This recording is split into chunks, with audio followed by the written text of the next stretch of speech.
صحابہ کی نمازوں کا دیکھیں، صحابہ نے بھی وہی چیز آپ صلی اللہ علیہ وسلم سے سیکھی اور ان کی زندگیاں بھی ایسے ہی تھیں۔ جب نماز کا وقت آتا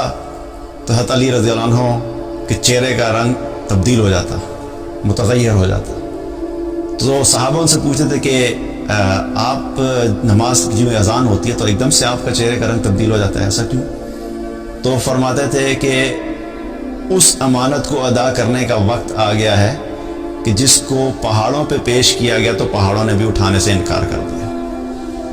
اتنی زیادہ ان کو اپنی نماز کی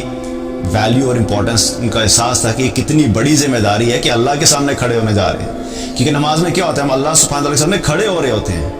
آپ ذرا سوچئے نا کہ آپ کو اگر اچانک ایک فون آ جائے کہ جی پرائم منسٹر صاحب نے آپ کو بلا دیا،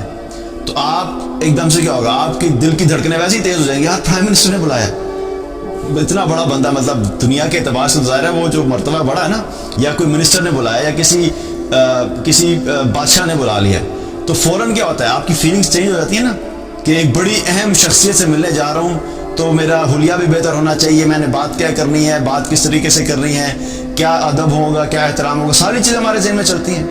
تو آپ سوچئے کہ اللہ سبحانہ تعالیٰ جو پوری کائنات کا بادشاہ ہے تن تنہا، وہ جب ہمیں 5 دفعہ دن میں بلاتے ہیں اور اس کے سامنے ہم کھڑے ہوتے ہیں، تو کیا ہمارے دل میں یہ احساس پیدا ہوتا ہے کہ ہم واقعی اس ذات کے سامنے کھڑے ہونے جا رہے ہیں جس نے ہمیں اس دنیا میں بھیجا، جو ہماری پوری دنیا کی ضروریات کو پورا کرتا ہے، اور ایک دن ہم نے الٹیمیٹلی ویسے بھی اس کے سامنے کھڑے ہونا ہے۔ تو یہ احساس اگر دل میں نہیں ہے تو پھر کیا ہے کہ وہ جس طرح انسان نماز پڑھنے کے لیے جاتا ہے اسی حالت میں واپس آ جاتا ہے، کوئی اس کو فیلنگ ہی نہیں ہوتی، نماز سے پہلے بھی کوئی احساس نہیں، نماز کے دوران بھی کوئی احساس نہیں، اور واپس آنے کے بعد بھی کوئی تبدیلی نہیں۔ تو یہ کس وجہ سے تھا کہ صحابہ میں اس چیز کی احساس ہوتا تھا کہ نماز ایک بہت بڑی ذمہ داری ہے۔ اسی طریقے سے ابوبکر رضی اللہ عنہ جب نماز پڑھنے کے لیے کھڑے ہوتے تھے تو ایسے کھڑے ہوتے تھے قیام میں کہ لگتا تھا کہ جیسے کسی نے لکڑی گاڑ دی ہے، جیسے لکڑی بالکل کہیں گڑی ہوتی ہے نا، بالکل تو ہلتی نہیں، تو ایسے لگتا تھا جیسے لکڑی گاڑ دی ہے، اور وہ اتنا رویا کرتے تھے کہ روتے روتے ان کی ہچکی بن جاتی تھی۔ تو یہ بھی ان کو کیوں ایسا ہوتا تھا؟ کیونکہ اللہ کی یاد تھی نماز میں۔ اگر اللہ کی یاد نہیں ہے نماز میں تو انسان کو کوئی فیلنگ ہی نہیں ہے، کیونکہ انسان کے آنسوؤں کا نکلنا، انسان کو دل کا نرم ہونا، انسان کو یہ احساس اسی وقت ہوتا ہے کہ جب انسان اللہ کو یاد کرتا ہے۔ جب یاد ہی نہیں ہے تو پھر یہ سب چیزیں انسان کے لیے کرنا مشکل ہوتا ہے۔ اسی طریقے سے عبداللہ ابن زبیر رضی اللہ عنہ، وہ بھی جب نماز پڑھا کرتے تھے تو انہوں نے اپنی راتیں جو ہے وہ ڈیوائیڈ کی ہوئی تھیں۔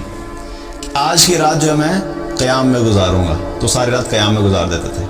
پھر ایک رات کہتے تھے کہ میں آج رات جو ہے وہ رکوع میں گزاروں گا۔ پھر کسی اور کی رات ہوتی تھی کہ آج کی رات میں سجدے میں گزاروں گا۔ اس کا کیا مطلب ہے؟ اس کا مطلب یہ نہیں کہ صرف قیام ہی کیا تو باقی نماز چھوڑ دی، یعنی نماز میں جو ہے قیام کو زیادہ ٹائم دیا، باقی جو رکوع اور سجدے کی نسبت، اور جس دن رکوع کو زیادہ ٹائم دیا اس دن قیام اور سجدے کی نسبت رکوع میں زیادہ وقت گزارا۔ تو مقصد کیا ہے کہ اللہ سبحانہ تعالیٰ کے سامنے ہر حالت میں زیادہ وقت گزارنے کی کوشش کیا کرتے تھے تاکہ ہم اللہ کے سامنے کھڑے ہوں اور اللہ سبحانہ تعالیٰ سے ہمارا تعلق قائم ہو۔ ایک مرتبہ ایک انصاری صحابی تھے، ان کا باغ تھا، اور باغ بڑا زبردست تھا، اور اس میں جو تھے وہ کھجوریں بھی تھیں اور خوشے لگے ہوئے تھے، اور بہت گھنا باغ تھا۔ تو اپنے باغ میں نماز پڑھ رہے تھے، تو نماز پڑھتے ہوئے کیا دیکھتے ہیں کہ اتنے میں کوئی پرندہ آیا باغ میں، اور وہ ادھر ادھر پھرنا شروع ہو گیا۔ اس پرندے کو باہر نکلنے کی جگہ نہیں ملی، اتنا گھنا باغ تھا کہ پرندے کو باہر نکلنے کی جگہ نہیں ملی۔ تو نماز پڑھتے پڑھتے ان کا دھیان اس پرندے کی طرف چلا گیا، اور یہ احساس پیدا ہونا شروع ہوا کہ میرا باغ کتنا زبردست ہے، کہ اتنا گھنا باغ ہے۔ اس سے کیا ہوا کہ وہ بھول گئے کہ میں نے کتنی رکعات پڑھی ہے، سب ہو گیا۔ نماز ختم کی، نماز ختم کرنے کے بعد اتنا انہیں غم ہوا اس چیز کا کہ اس کی وجہ سے میں نماز سے غافل ہو گیا ہوں۔ حضرت عثمان رضی اللہ عنہ کے پاس گئے اور جا کے کہا کہ یہ میرا باغ ہے، میں اس کو اللہ کی راہ میں صدقہ کرتا ہوں، کیونکہ اس کی وجہ سے آج میں نماز سے غافل ہو گیا، اس باغ کی وجہ سے میں نماز سے غافل ہو گیا۔ اور باغ جو ہے حضرت عثمان رضی اللہ عنہ نے 50,000 درہم میں اس کو بیچا، اور پھر وہ مال جو ہے وہ بیت المال میں ڈالا اور اس کو آگے باقی جو بھی مستحقین ان تک پہنچایا۔ تو اتنی اہمیت نماز کی صحابہ میں تھی کہ ان کو اس چیز کا پتہ تھا کہ یہ کتنا اہم کام ہے۔ یہ نماز پڑھنا جو ہے کتنی امپورٹنٹ چیز ہے ہماری زندگی میں، اسی لیے وہ باقی چیزوں کی نسبت اس چیز کو بہت زیادہ اہمیت دیا کرتے تھے.